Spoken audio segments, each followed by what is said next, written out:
That was cool. They didn't know me. They actually thought I was like the physio or something.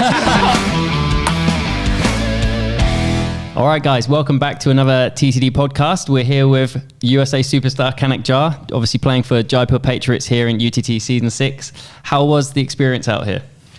I've been very happy with the experience here. It's my first season here in UTT.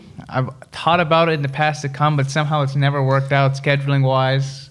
So first time here, they've done a really great job. I've been really impressed. The overall experience, I think they take really good care of the players. Obviously, here in the hotel, we have so many staff, and everything is quite well organized. And in the hall alone, they do a great job of promoting the event. That's what I really like about it. They do it a lot for the TV in terms of matches, but they also makes it more exciting with just in terms of the lights and the sound effects, and they have obviously great reporters here, Adam Barbaro here. Yeah. And so many people just helping promote the sport. So that's what I really like about it. And I think it's great for table tennis in general in India. 100%, yeah. I agree. I was going to say, how do you find like the Golden Point, for instance, like great for drama? How is it for you players, though? It's great as a spectator. I say it first, likewise, as a spectator, I think it's amazing. It's so exciting when they announce Golden Point. And then you're waiting. It's like so much anticipation. I mean, as a player, I'm so traditional. Deuce is a really important part of the sport, especially because we're only playing to 11 points. So it's already so short, and deuce is a key factor, and that's why in big matches, so many of the sets end up going to deuce, which is it also shows who's a better player, who can win more deuce sets. If you win a match 4-0, all 4 sets at deuce. Yeah. It wasn't like the match was 50-50, in my opinion. There was a clearly better player in the close moments. While at 10-10, it's more like anything can happen. Yeah. It's like 1 point, maybe a net or a long serve, and the guy misses. So it gives it a more unpredictable factor, but that's also very good in a way for the spectators and the excitement. Definitely. Yeah, it kind of draws all the people like come off their phones to look at it. Okay, I understand exactly what this means. I assume you want to serve at Golden Point, right, rather than receive? Yeah, so I've been taking the serve here on the coin toss every time. I normally always take the receive because at 9-9 you get the service, obviously, everyone knows. But here I think somebody calculated you get 2 extra serves in the end because you get 2 serves at 10-10. Oh, yeah, and then one more, yeah. Yeah, so I think there's a small advantage taking the serve here. But you've been the master of the Golden Point of this so far. You've won them all, right? I think. Don't jinx it. So far, it's gone well for me. I think I'm 5 for 5. There you go. So if you need advice on how to win the Golden Point, Kanak's the man. Just luck. No, it's definitely not luck. But I was going to say as well about like we've talked a lot about like the team spirit and obviously mixing with different players, being in a team that you wouldn't normally be with. What's that experience been like? Kind of joining up with new teammates. It's pretty interesting. It's actually probably here the most I've watched like close up the women's table tennis side. So it's been cool because they have so many styles on the women's table tennis that you don't see in men's, especially with the pips, and some play more traditional games with heavy pushes. But I think first for the spectators, what I found is having men's singles, women's singles, mixed doubles, and that kind of combination, can be in some ways more entertaining because it's always like a fresh match on the table versus just women's singles or just men's singles. So I think it's done quite well from the spectator side of view. And I know also now they're pushing it more, obviously with the Olympics having a mixed team. Yeah. They've had the mixed team cup for 2-3 years now. Right. So I think it's more and more going in this direction how team events are going to look. Yeah, it's really interesting, I think, and it's going to force countries to work more on like mixed doubles, mixed team stuff. And it's going to be interesting. I think, from our point of view, obviously sitting, watching the matches, like you said, it's like a fresh, you're restarting almost every time rather than just like men's singles all the way through or just solely a women's event. But you are right that there are nuances to the men and women's game. It's almost like when you watch a fight card, UFC or boxing, with different weights, there's stylistically different fight. The lighter the weight, the faster they are, right? I love UFC, so that's a great analogy. You got on really well. With the women on your side as well, obviously you got Britt Earland and you got Srija, who couldn't probably have 2 more different styles. Pretty opposites, Yeah, it's been a little bit like a learning moment for me as well, because when I'm watching the matches and I'm thinking like tactically what's going on, and then as a men's player, I see certain advantages and stuff that perhaps is different in the women's side, and also the tactics are different of what they see.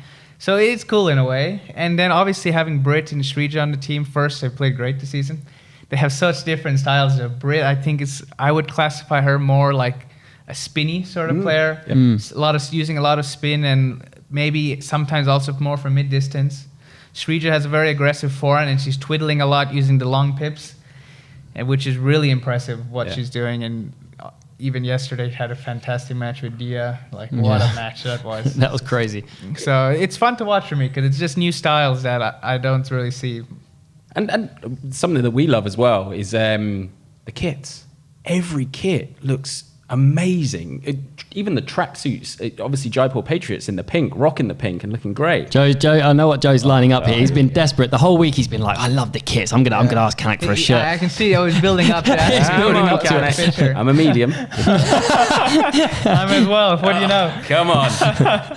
But I think for UTT, what they're trying to do is make the sport stand out a bit in every aspect, and that is something I really agree with. Being from the USA, it's so much competition in the terms of the media. We have so many different things people can watch, whether it's for sports, reality shows, Netflix, obviously just scrolling social media. So to get people's attention, you need to stand out a bit. And I think for the league system, not international, but having the traditional model of TT, it can be tough for new viewers to watch. As the sport is quite slow. It's a bit long. It can be tough for experienced viewers. Yeah, it can be tough, well, right? Exactly. Even for myself, it's long sometimes, team matches. Well, here, everything is like set really well. They make the sport stand out. Great sound effects, great lighting. Obviously, the golden point. The presentation itself is fantastic. And then having the system as it is with 3 sets. 3 sets, each and set counts as a point. So even if you're down 2-0, the set still counts. And then with the different players, men's, women's. I think just overall the package it's what they're presenting for the viewers is great, and that's why, at least from what I've heard, they've done a great job in terms of getting people to watch here. 100%, yeah. Do you think that's the challenge for table tennis in general, like to stand out and for it to grow? I mean, obviously, it's still lagging behind some other major sports. Is that the challenge, like globally, to make it stand out, to make it so someone off the street can go, oh wow, what a great sport, look how athletic they are, look how fast it is? Because us as table tennis players, we understand that. We understand when you miss a shot, wow, the spin was unbelievable. But someone off the street, maybe it's tough. Yeah, so it's I feel what I see, it has to be a bit of a balance. You can't lose what makes a sport great itself, but have to find a way to make it stand out that people watch. Now with the league systems here in UTT, obviously exciting. Now in the USA, it's going to be the 3rd season for Major League Table Tennis. They're also incorporating many new systems with the golden set to 21 points. For those of you have seen it. For obviously the golden, maybe a golden point. I'm not sure. 10-10. Yeah, I don't know if it's called that, but I think so. Yeah. So there has to be new ways to make the sport more attractive for viewers, because we have some weaknesses in our sport in terms of the viewership. Like you said, it's generally shorter rallies. Yeah. I have a good short push. Most people won't appreciate that. Yeah, but for like us, it's great. We're like, oh, they cannot fizz that in short. But for someone on the street, they're gonna be like, well, why did they miss that? Exactly. So it's mixing a boat. I think in general, also the sport could have more personalities. It's also up to us players to push ourselves more on social media. And I think it's been quite good since Paris Olympics that there's more and more athletes now getting a huge viewership. Yeah, I feel like there's a big momentum since that as well, just in general. Table tennis. I think more people watched the sport during Paris. Obviously, LeBrun brothers in their home country did great. Truls for Sweden, but also many athletes here. Even if you look in India, Manika Batra is quite a big star now. Massive, yeah. Kamal, who's recently retired, is more and more popular. So we're also creating more stars in the sport, and this is really important to bring viewership, because people in general, from what I've seen, they don't watch just to appreciate the sport, but they watch because there has to be storylines, and it has to be people they relate to and they feel an emotional connection 100%, to. yeah. Look in China, the fans especially for Sun Yingxia and Wang Chuqin, they're literally like movie stars there, and it's not that they follow even table tennis as such. They're kind of just following them as icons, right? Exactly, they follow them as the person, or as whatever the media portrays them to be, and obviously how they behave in the camera, in the interviews. This is what the people feel a connection to, and why they're such big stars. It's like TV characters. Everyone's like sad when they die. It's just a TV show, guys, but you have that connection to them, you know? Exactly. I wanted to ask you, you mentioned Paris there. So it seemed like kind of Lily and Amy got all the love, and Steph Curry's in the DMs and they're getting stuff. What did you get the same treatment from the big boys?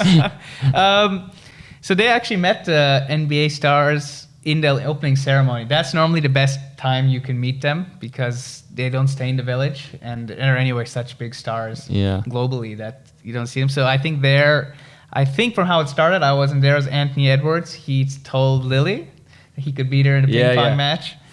And I actually had a match the next day after the opening ceremony. I started in the preliminaries, so around the 128. So I had a match the next day. I didn't attend the opening ceremony. So it was quite funny.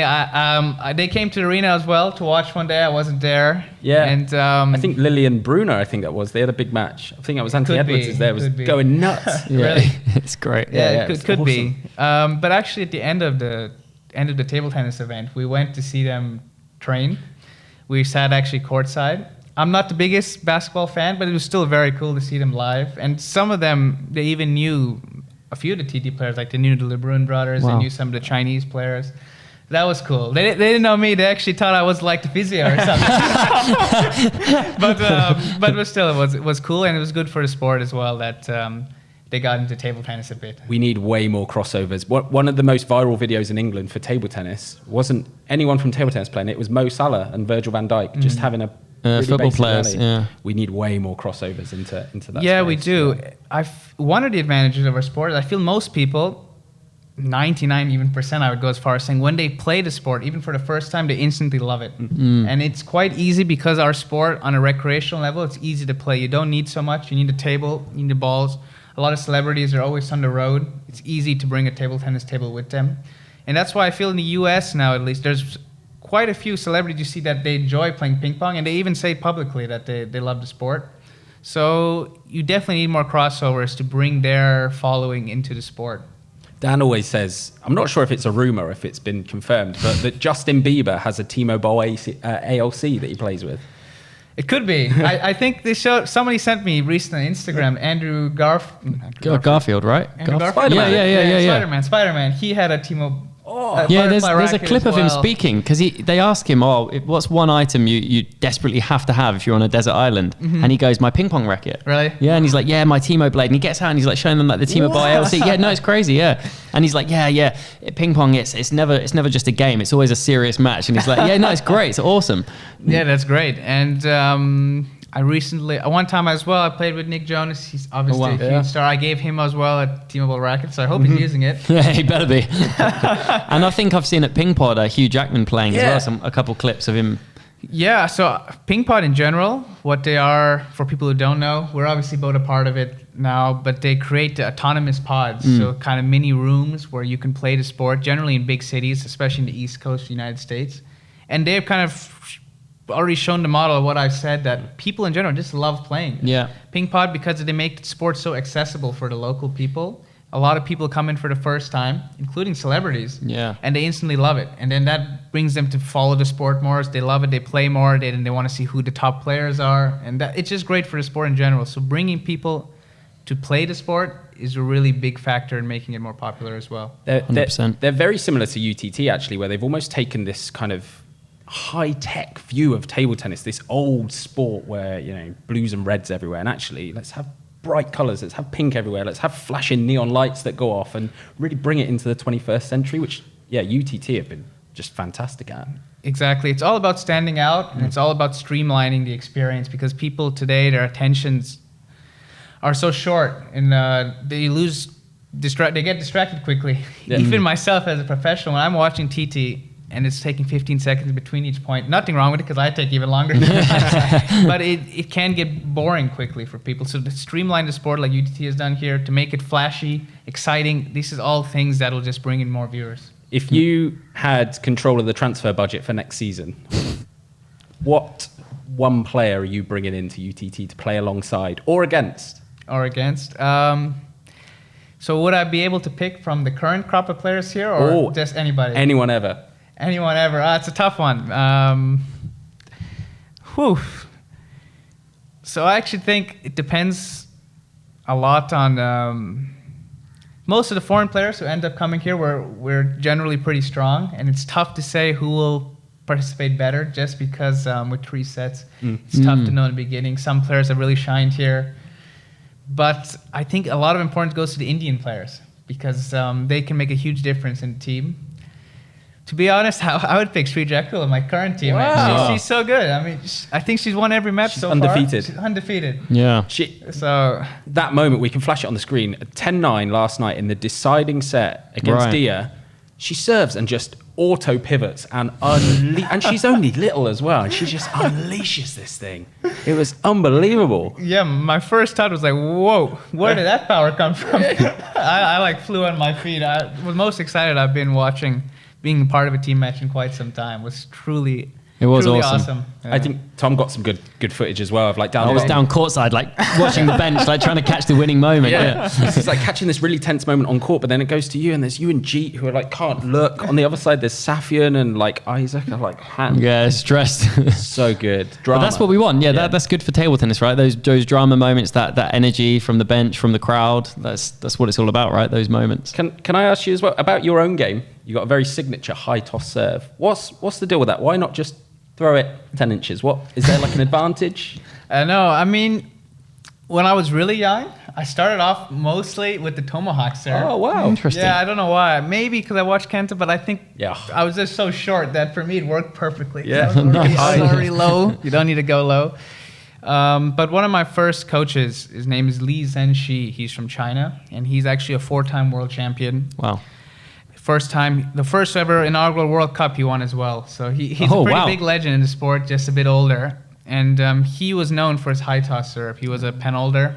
And he has a really, really high toss serve in the 1970s. So he's the first one who showed me the serve. And there's even videos when I'm young, which I can show you where I'm already training it from We'll have to get that up on the screen. Yeah, so he taught me, and then from a young age I fell in love with that serve. And it just sort of became my go-to serve, and now everybody knows me for it. Yeah. 100%, yeah. Just going back a bit to obviously your table tennis and your game and stuff. You've been playing obviously in Bundesliga and even making some YouTube content on it as well, which is really cool. And we've talked before in the past about it's really cool to get an insight into what pro players are doing, hear from them a bit more, because you don't get that much of it for general fans. But just in terms of like balancing your lifestyle, obviously balancing YouTube and playing, but is it maybe good to have something outside of table tennis to take? I know it's still table tennis YouTube videos, but something outside that's not always table tennis. Because as a pro player, I know it's that lifestyle of just traveling, playing, and always being with your mind in the sport. Do you think that's important to have something? Yeah. So when I started the YouTube channel, I started right after Paris, at least the idea of it, and my main goal was just to bring more content out for the viewers, because I think the sport could have more content out from us players, and especially maybe from the USA. I'm the only player from the country that's living abroad, playing professionally at this moment. So just to share it more with the USA viewers, because many follow me. Yeah. And I saw it more maybe as work, but something that I should do. But actually I found I really enjoy it, and it's become something I actually really enjoy to do. And like you said, we're spending so much time on the table, focused on our craft. We're traveling so much, and sometimes very busy during the day. So it's good to have your mind on something else. And just YouTube is like, I kind of just see it like extra credit. It's just like fun to do. And it's also cool to see the feedback from people. There's so many ideas you could use for the channel. So hopefully, if you guys don't subscribe to my channel. I'm going to try to put out a lot more content and learn from these guys. You guys, TT Daily, I think are the best channel for table tennis content. Oh, thanks. Appreciate that. Yeah, we'll put the links down to Kanak's channel just below, so you can follow him there, guys. Thank you. How would you describe your style on the table in 3 words? Ooh, In good 3 one. words. Good one. Ooh. Definitely quick. I would say, I liked what Adam used yesterday. It's very cunning. Cunning. Oh, that's a good word. And I would say cunning and smart. Or do they have the same meaning? Yeah, ish. Yeah. I'll say smart as well. So. Yeah, I think that's good. Cunning's kind of different though, because it's more kind of sneaky, and then Exactly. smart's like the intelligent area part of it, right? So that's more like the tactical brain. Yeah, that's cool. I ran out of words. So. No, that's great. That's great. We were watching you have a training session with Lilian Bardet, and it was like this weird juxtaposition where Lillian's obviously an absolute monster. And he's about 12 foot tall as well. Yeah. And obviously you're a little bit more smaller. But the ball, there was no difference in power between the two of you. It was really strange to see. Like the ball was just pinging between the two of you. But yeah, it's that short, snappy technique, isn't it? Exactly That we're always saying about it. We love. It's like our technique's all over the place, long. And we're like, how do I get it like Kanak, just shorter and like snap that arm? Your better? backhand in particular is just very, but the ball goes like a rocket. Yeah, I mean, because I'm smaller than most players, I have to really utilize my speed. Someone like Lillian, he has a lot of power because he's a big guy. Yeah. But it looks like we're playing the same speed just because of my early timing. Yeah. And then I have a quite snappy wrist. So compared to many players, I can create a lot of acceleration just with a smaller bar on my arm. So that's why I can still keep the speed with top players who even are much bigger than me. Yeah, no, it's awesome. I think players can learn a lot because, you know, at the lower level, the amateur level, it's actually very important to just be efficient. You know, when you're learning and improving, that's one of the key things where people go wrong, I think, and the swings are too big. So yeah, you can learn a lot from like watching that style of play, I think.